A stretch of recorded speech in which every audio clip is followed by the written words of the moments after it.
Bonjour à tous, aujourd'hui on se retrouve pour une nouvelle vidéo dans laquelle on va faire mumuse avec ça. Une petite caméra qui est connectée du coup au Raspberry Pi qu'on a installé et configuré dans une précédente vidéo que je vous invite à voir si vous ne l'avez pas vue. On se retrouve directement avec le setup pour le branchement de la caméra, sa configuration et ce qu'on va faire avec. Allez, c'est parti! Du coup, on se retrouve avec le setup du Raspberry et la caméra qui est juste ici. Donc on voit qu'on a ce qu'il faut du coup pour la plug. Du coup on va venir prendre notre Raspberry. On va venir juste ici entre le deuxième port micro HDMI et la prise jack. Il y a un petit loquet, on va soulever le petit loquet. Vous allez prendre le côté bleu et le mettre vers la prise jack. Vous enfoncez. Une fois que c'est fait, vous rabaissez le petit loquet.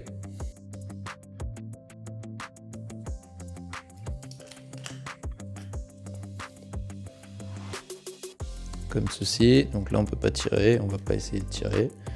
Donc ensuite on va le reposer, on va poser la caméra juste ici et on va brancher notre Raspberry Pi pour l'allumer. Du coup, une fois que le Raspberry Pi démarre, on va pouvoir aller en haut à gauche sur l'icône du Raspberry Pi, aller dans Préférences, Raspberry Pi Configuration.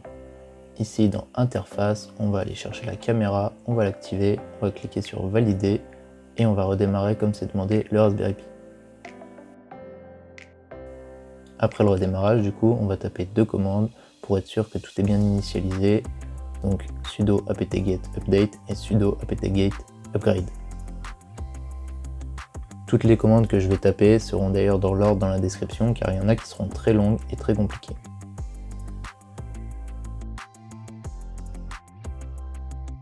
Une fois que l'apt upgrade est fini, du coup on va installer les librairies qui sont nécessaires pour OpenCV. Donc ici OpenCV, c'est ce qu'on va utiliser pour afficher ce que voit la caméra. Du coup il y a plusieurs librairies, elles sont nombreuses, j'en ai d'ailleurs oublié que je réinstallerai au fur et à mesure après, mais moi dans la description je vous ai mis tout installé d'un coup, donc il n'y a pas d'oubli, normalement il n'y aura pas de problème. Ensuite, on installe PyTesseract aussi, donc on installe les librairies Tesseract puis PyTesseract. Et ensuite, on peut lancer notre IDE pour commencer à coder. On commence par importer tout ce qui nous intéresse.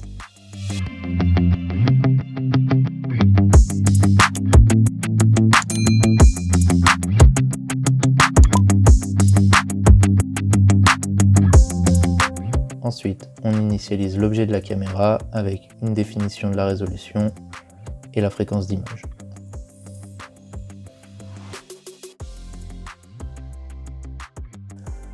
Ensuite, on utilise PyRGB-Array qui lit les images de la caméra Pi sous forme de tableau NumPy et ce qui rend compatible du coup avec OpenCV.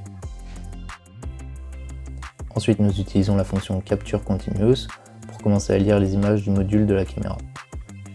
Cela prend trois arguments, du coup l'eurocapture, le format dans lequel nous voulons lire chaque image et le booléen useVideoPort qui va dire que nous traitons les flux comme une vidéo. Une fois que nous avons le cadre, nous pouvons accéder au tableau du coup NumPy brut via l'attribut .array. Après avoir accédé, il apparaît dans la fenêtre de sortie. Du coup, on va dire CVAwait_key qui est une fonction de liaison de clavier qui attend un nombre spécifié de millisecondes pour tout événement du clavier.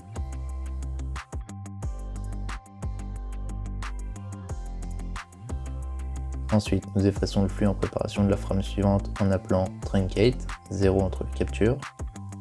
Le code continuera du coup en boucle jusqu'à ce que S sur le clavier soit tapé. Lorsqu'on appuie sur S, on va prendre la dernière image et extraire le texte de cette image.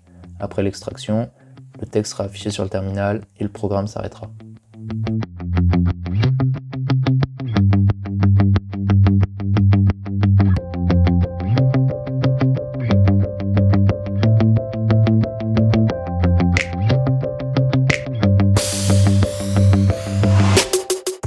Du coup, on peut voir qu'ici j'ai oublié du coup plusieurs librairies pour OpenCV comme je vous l'ai dit, donc je les réinstalle.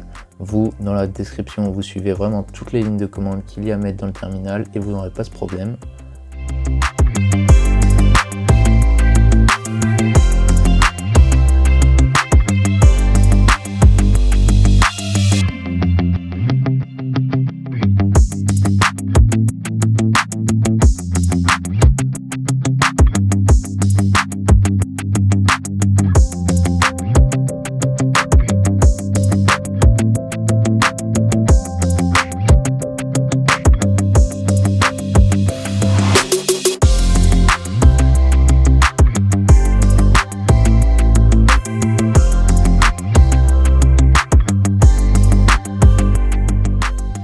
Ensuite, on lance et du coup là j'ai mis une mauvaise lettre, j'ai mis un S majuscule et j'appuyais juste sur S.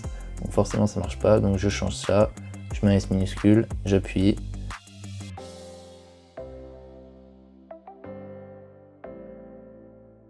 Et là vous allez voir, magie, tout fonctionne et la détection de caractère est vraiment super fiable.